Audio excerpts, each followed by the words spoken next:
Hello viewers, this is the replacement motor for the Super Soco. It's not the genuine factory one. I ordered this from QS Motor on AliExpress. They have an online direct to factory shop outlet on AliExpress. This is a 4 kilowatt motor. I'm not exactly sure if it's going to fit. The specifications and measurements look identical to the Super Soco motor. Except the one big difference that I did notice that they've specifically specified this as IP67, which is waterproof. So okay, let's unbox it and have a look at it. What I was impressed with is the packaging that it came with is absolutely excellent. There's no damage at all to the box. It's in perfect condition. It's just a matter of releasing this lid. It comes with little handles on the side there to put your hands in. I think overall quite well thought of. I guess that's the difference when you order something directly from the factory. It's packaged with factory packaging. Okay, I'll just put that aside. Okay, so the first, we've got just some packaging on here. It's got packaging all around the outside of the motor itself. I'll just remove that. Very, very nice. Oh, look at that. You even get a disc rotor in there. I didn't realize it came with a rotor. I think that's an added bonus. That's very good. They give you the disc rotor bolts here too. So you get the rotor and rotor bolts. So that's very good. My impression was it's just the motor itself. So that's the first thing that struck me as quite good. Okay, I'll put that aside over here, here. Okay, so now there's the main styrofoam casing the motor's in. So I'll just remove that from the box and then we'll open that up next. Okay, so we have the outer styrofoam casing. So we'll just remove that.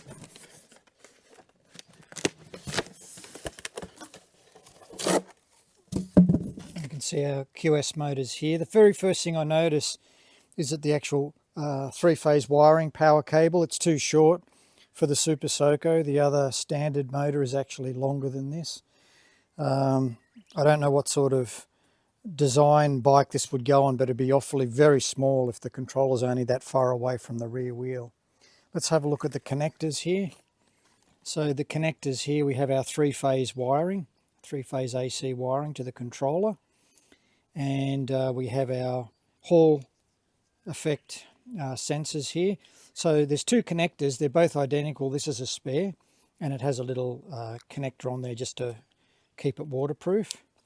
And you've got all the silicon in here. So you've got your three-phase wiring, your plus and minus for the Hall effect, and then finally you've got the black, which is the temperature sensor. Okay, just a couple of points. I've offered the wheel up to the Super Soco.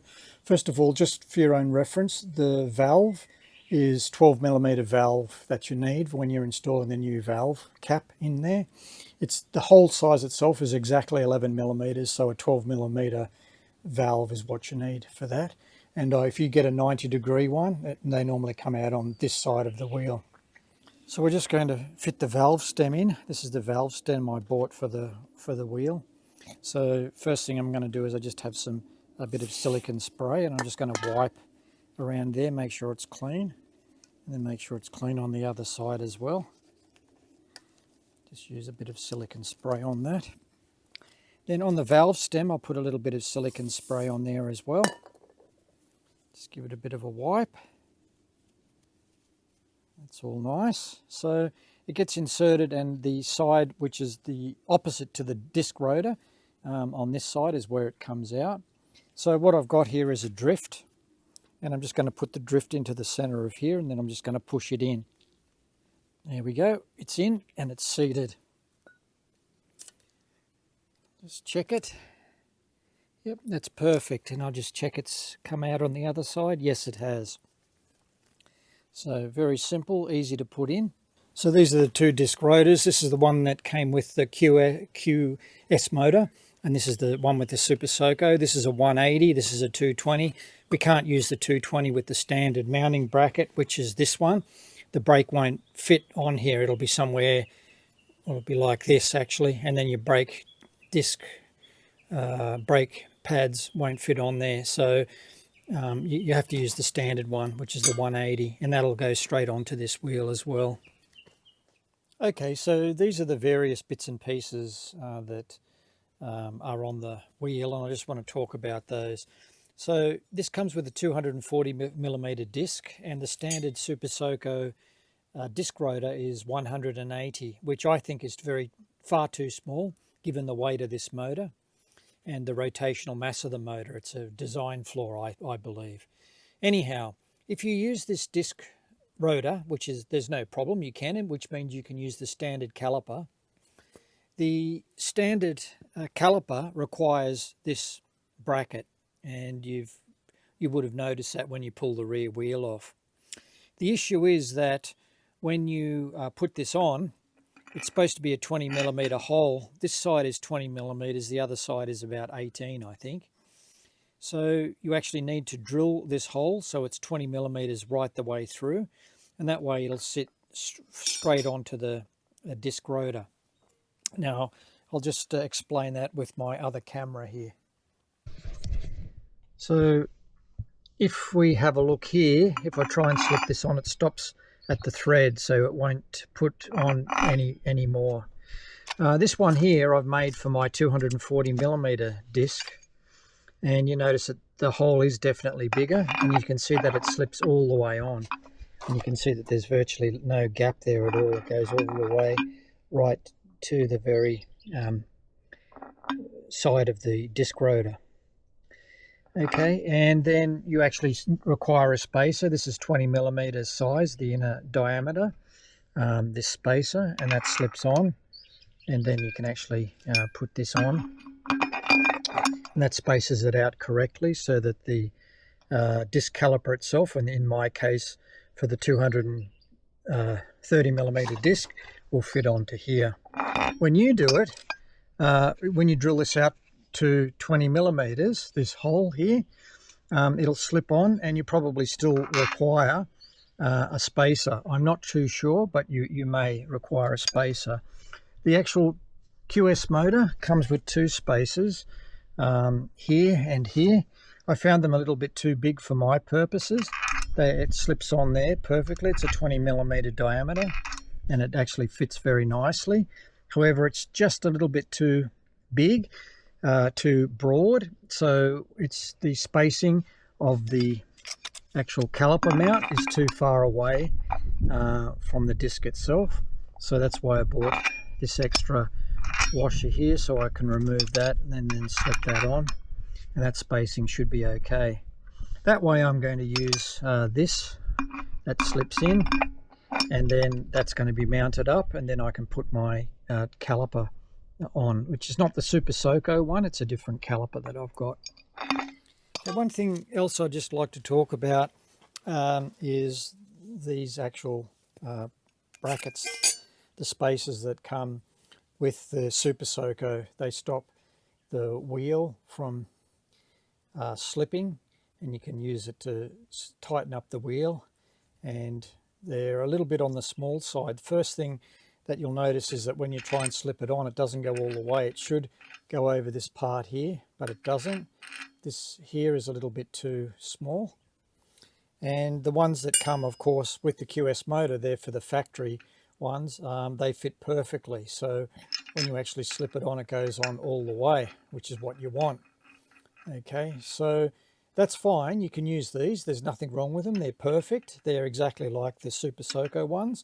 The only problem is that they're a little bit longer. So if I hold up the standard one and the other one together side by side, you can see that this one is actually longer. So what you need to do is you just need to cut the end of it off so that it can slip in when you put it on.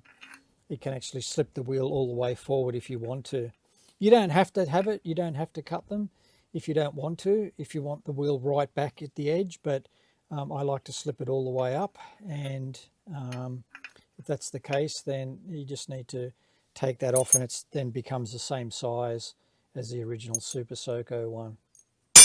Okay, so when I first unboxed this, I said that this cable is probably too short and I'll need some extra extensions, but that's not the case. As you'll see when I'm reassembling it, it fits exact to the centimetre. And also the connector itself, there's no modifications required. This standard connector here fits straight onto the Super Soco wiring. You don't need to change anything.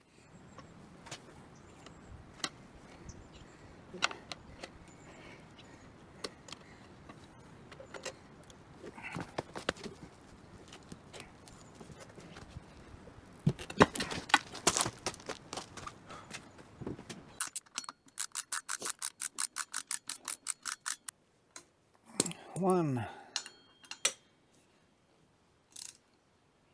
two,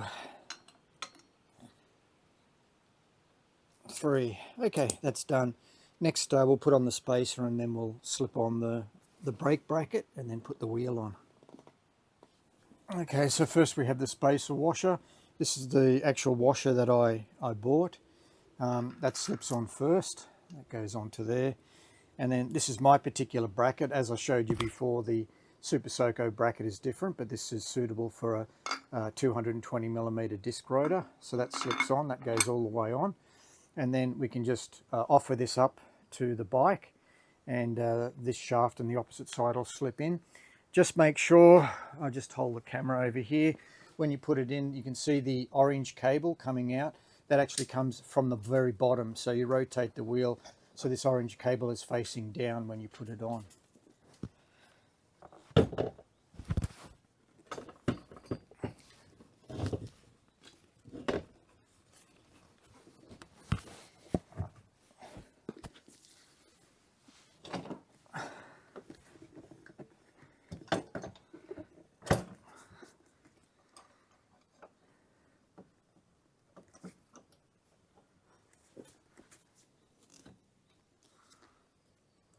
Okay, there we go.